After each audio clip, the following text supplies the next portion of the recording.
2 linggo nakaraan mga kapatid mula nung nagdiriwang ang mga Pilipino dahil nasa Google Map na makikita ang West Philippine Sea. Samantalang ngayon mga kapatid ay hindi na raw muli o hindi na daw nakikita pa sa Google Map ang West Philippine Sea o wala na doon. Sabi rito no, West Philippine Sea briefly vanishes from Google Maps. No? Filipinos blame China. Sinisisi ng mga Pilipino ang China dahil dito mga kapatid kasi nakita naman natin kung gaano ang tutol ng China rito mga kapatid at hindi natin alam kung ano ang ginawa nila, bakit nawala to, baka na-pressure ang Google o ginipit o inipit ng China at ang Google ay napilitang alisin ang West Philippine Sea. Well, hindi ko sinasabing ganon ang nangyari mga kapatid pero maari, may posibilidad. Well, alamin na lamang natin tong report na to mula rito sa First Post. Sabi rito, West Philippine Sea briefly vanishes from Google Maps. Filipino blame China. No? Just weeks after Google began labeling the Philippines Exclusive Economic Zone or EEZ as the West Philippine Sea, the name suddenly vanished, replaced by the broader South China Sea, a term Beijing favors but Manila legally rejects. Na hindi naman natin nire-reject yung South China Sea. Mali yung report, no? Hindi natin nire-reject ang South China Sea. Matagal nang kinikilala yan. Pero sa bahagi ng South China Sea, meron diyang 200 nautical miles exclusive economic zone ang Pilipinas na tinawag natin o pinangalanan nating kanlurang bahagi ng bansa o kanlurang bahagi ng dagat ng ating bansa o West Philippine Sea. Diba? Pero again, hindi natin nire-reject ang South China Sea. Nililinaw ko lang, o tinatama ko lang yung report. The incident triggered widespread outrage in the Philippines, with a senior senator hinting that Google's decision may have been driven by fear. O yun nga yung sinabi ko kanina, di ba? Though China was not named directly, Google later restored the label, citing a technical issue. O ibinalik din naman daw, no? So ibinalik na. But many Filipinos remain skeptical, questioning whether Chinese influence played a role.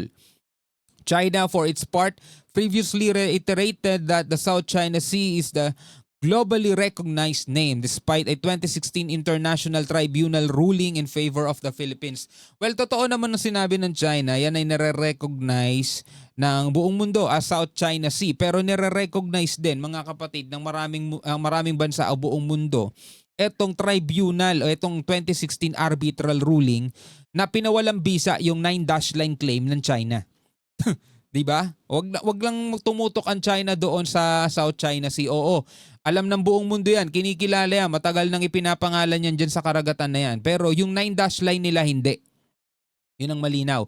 So panoorin natin 'to mga kapatid. Today we end in the Philippines, where just 2 weeks after Google labeled the West Philippine Sea on its maps, the Filipino maritime region suddenly disappeared from both Google Maps as well as Google Earth. Instead, the entire Filipino maritime region was shown as an extension of the larger South China Sea, which is a geographical frame of reference favored by China that Manila firmly denies. This incident has led to massive uproar in the Philippines. In fact, Sabi rito Erwin Tulfo, bakit Google? Inalis na ng Google ang West Philippine Sea sa mapa nito at pinalitan muli ng South China Sea. Are you afraid, Google? I think so, sabing ganon ni Erwin Tulfo. Senior leader in the Filipino state, without naming China, asked the US tech giant if its policies are driven by fear. And as the uproar over the row grew both on and off the social media, the West Philippine Sea label reappeared on social media this morning. Filipino media cited a Google spokesperson as saying that the West Philippine Sea label had disappeared due to quote-unquote a technical issue.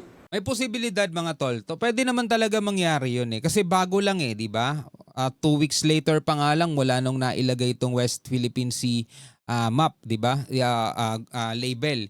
So pwede rin talaga magkaroon ng mga technical issues na biglang mawawala yung bagong restore lang o bagong lagay na ano rito na label. So wag naman tayo masyado magpanic mga kapatid, no? Ganun pa rin naman. Kahit naman alisin mo yan sa Google o ilagay mo yan sa Google mga kapatid, ang West Philippine Sea ay West Philippine Sea pa rin dahil yan ay naipanalo na natin 2016 arbitral ruling. Hindi na mabubura yun. Mas matibay yon mga kapatid kaysa sa labeling ng Google. Yan ang lagi nating tatandaan na hindi naman kasi Google ang nagdi-decide sa batas eh. Wala naman silang ano diyan eh. Sabi nga eh, ang Google ay hindi makakapag-decide kung ano ang dapat kilalanin ng buong mundo. Nandoon pa rin yan mga tol dun sa International Hydrographic, yung hydrographic map mga kapatid. Yun pa rin ang magsasabi o maglilegal ng katawagan dito sa karagatan na yun. Dun pa rin natin dapat talaga mailagay yung West Philippine Sea. Higit pa rito sa Google. But thanks again sa Google dahil nilinaw nila kung ano ang totoong nangyari. Akala natin mga kapatid talagang dahil sa panggigipit ng China inalis na nila ng tuluyan yan. No? Pero ayan, naibalik ulit mga kapatid. No? West Philippine Sea. Mababasa pa rin yan mga kapatid sa Google Maps. No? Tuloy natin. Which was later resolved. But many Filipinos on social media platforms continue to ask if China actors had a role to play. Naibalik na nga. Dami pa rin tanong ng mga Pilipino.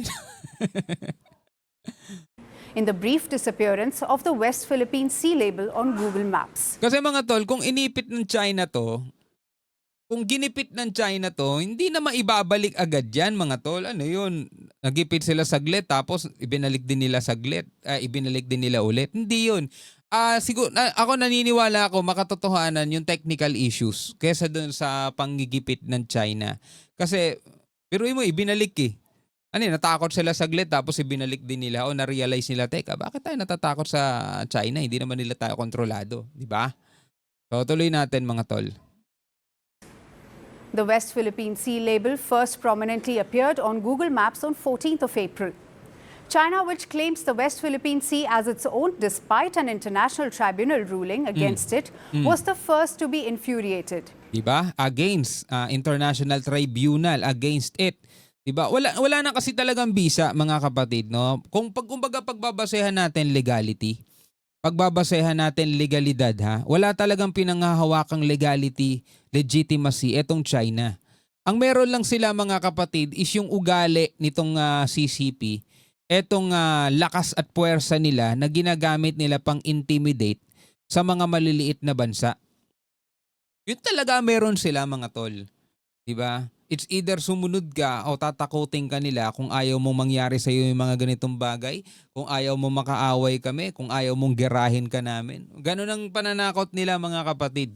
Maliit na bansa lang tayo, kayang-kaya tayo lunukin ng buo niyan, 'di ba? Kaya ang tawag nga sa kanila, land grabbing dragon. 'Di ba? Pero tupi sila mga tol doon sa doon sa trade war nila laban sa Amerika. Marami ako napanood na balita, Fox News mga tol, tupi. No? Tumupi ang China mga kapatid doon sa kanilang trade war laban sa US. Repeating its internationally de-announced claims on the Filipino maritime zone, Beijing had said that the region, even the one near the Philippines, remains recognized as South China Sea. I must point out that the South China Sea has long been recognized by the international community as a common geographical name.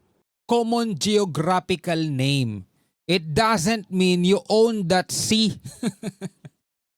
Diba? Hindi naman sila may-ari nun eh. Common geographical name yun. Diba? South China Sea. Pero hindi nangangahulugang sila may-ari nun. Batay sa UNCLOS, diba? UNCLOS, United Nations Convention on the Law of the Sea, meron tayong tig to 200 nautical miles exclusive economic zone. Pero hindi kailanman ni-recognize yung kanilang claim na 9-dash line. Kahit nung 1947 lang nila ginawa yan mga kapatid, 1982 naman ang UNCLOS mga tol, hindi na-recognize yun. Sabi nga ni Secretary Gibo Chodoro, diba? Walang bansa ni isa sa mundo ang tumatanggap o kumikilala doon sa 9-dash line ng China. Sila lang mga tol. 2016 arbitral ruling, nagbaba na nga ng hatol eh. Pinapawalang bisa yung claim nilang 9-dash line. 200 nautical miles exclusive economic zone ng Pilipinas. Sa Pilipinas yan. Diba? West Philippine Sea, bahagi ng South China Sea. Diba? Ayan, kita nyo kung paano tayo pinapaikot nitong nitong mga Chekwa na to. South China Sea has long been recognized by the international community as a common geographical name, widely accepted by countries around the world and international organizations such as the United Nations. 避免以任何形式卷入冲突。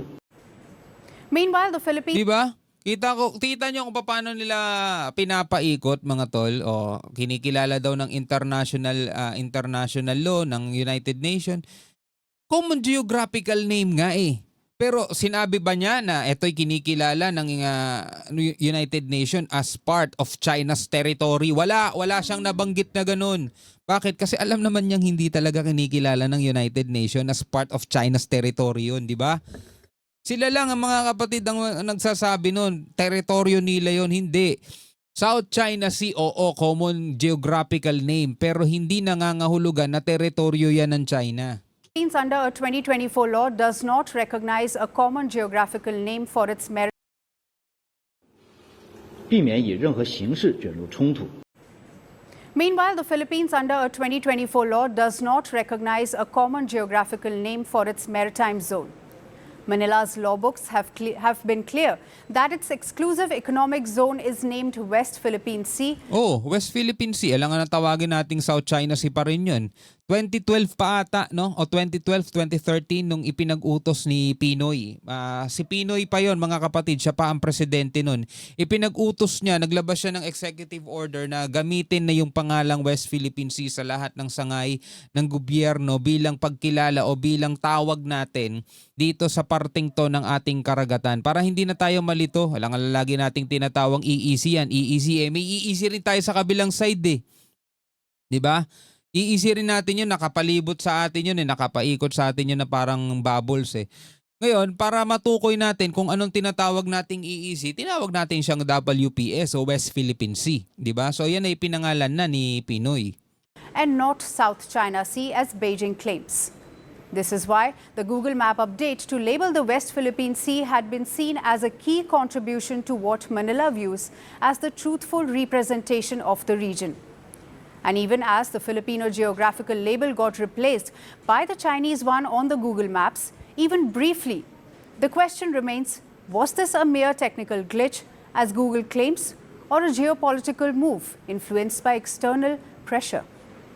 Palagay ko, ano lang yan, glitch lang yan mga tol. No? Etong West Philippine Sea, siguro mga kapatid, hindi lang tayo updated pero siguro yung ibang mga bansa, tulad ng Brunei, Malaysia, Vietnam, may mga kanya-kanyang pangalan din yan sa kanilang karagatan. Yung kanilang mga mga tawag dito, exclusive economic zone. May pangalan din sila diyan mga tol. Hindi lang natin alam at wala naman tayong pakialam sa exclusive economic zone nila, di ba? Ang sa atin lang mga kapatid, etong WPS o yung West Philippine Sea, na yan talaga ang tawag natin. Sabi nga gano'n ni Congressman Marcoleta, pangalanan man natin yan o hindi, atin yan dapat nating ipaglaban, which is true. Correct, di ba? Pero since may pangalan na nga siya, edi tawagin na nating WPS o West Philippine Sea. Anyway, bilang mga Pilipino, ano masasabi nyo dyan? Comment na lamang kayo sa ibaba. Hanggang sa muli, ako nga pala si Shobaldi. Peace out.